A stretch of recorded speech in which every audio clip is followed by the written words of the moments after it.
Hello everyone, welcome back to my channel. আজ class 7-এর ফুল related কিছু প্রশ্ন উত্তর তোমার সাথে আলোচনা করছি, তো তোমরা সেগুলো দেখে নাও।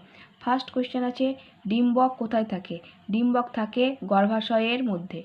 ওকে, গর্ভাশয়ের মধ্যে থাকে ডিম্বক। নেক্সট হচ্ছে, ফুলের কোন অংশ ফলে ও বীজে পরিণত হয়? অর্থাৎ ফুলের কোন অংশটা ফলে আর ফুলের কোন অংশটা বীজে পরিণত হয় সেটা জানতে চেয়েছে।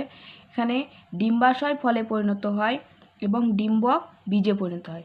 ডিম্বক বীজে আর ডিম্বাশয় ফলে পরিণত হয়। নেক্সট আছে, একই ফুলের পাপড়ির রং কি উচ্চতা, দিনরাত ও ঋতুভেদে বদলাতে পারে? হ্যাঁ, যেমন উদাহরণ হচ্ছে স্থলপদ্মের পাপড়ির রং দিনরাত অনুযায়ী, অর্থাৎ সকাল থেকে বিকেল অবধি বা সন্ধে অবধি ফুলের রংটা কিন্তু চেঞ্জ হয়ে যায়, তাই এটা হচ্ছে দিনরাত অনুযায়ী বদলে যায়। নেক্সট হচ্ছে, ফুলের পরাগ মানব দেহে প্রবেশ করলে কী কী সমস্যা হতে পারে? এখানে যে যে সমস্যাগুলো হতে পারে সেগুলো হচ্ছে,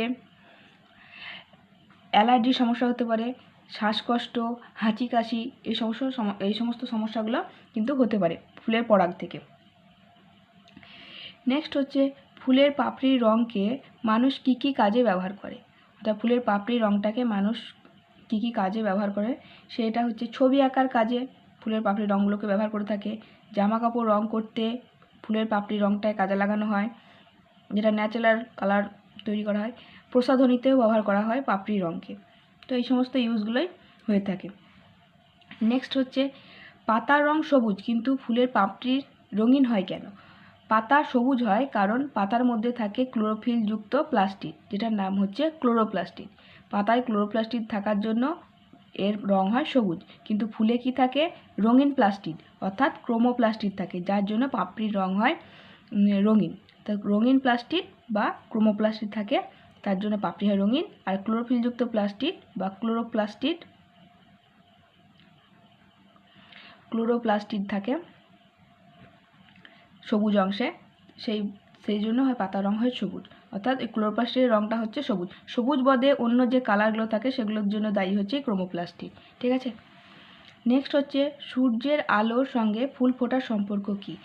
সূর্যের আলোর সঙ্গে ফুল ফোটার সম্পর্কটা হচ্ছে, সূর্যের আলো যতক্ষণ থাকবে অর্থাৎ দিনের দৈর্ঘ্য যতক্ষণ হবে সেটার উপর ভিত্তি করে কিছু কিছু উদ্ভিদে ফুল ফোটে। 12 ঘন্টা দিনের দৈর্ঘ্য বেশি হলে বা কম হলে তার ভিত্তিতে ফুল ফোটে। অর্থাৎ দিনের দৈর্ঘ্য বা সূর্যের আলোর যে তাপ সেটা ফুল ফোটার ক্ষেত্রে গুরুত্বপূর্ণ ভূমিকা পালন করে।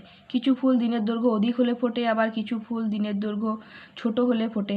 যেমন শীতকালীন ফুল আলাদা, গ্রীষ্মকালীন ফুল আলাদা, সেই রকম এভাবে সূর্যের আলো ফুল ফোটাকে নিয়ন্ত্রণ করে থাকে। তাহলে এটা একটা সম্পর্ক। তো আজকে এই কয়েকটা প্রশ্ন তোমাদের সাথে আলোচনা করলাম। দেখা হবে নেক্সট ক্লাসে। ততক্ষণের জন্য তোমরা ভালো থেকো, সুস্থ থেকো। Thanks for watching.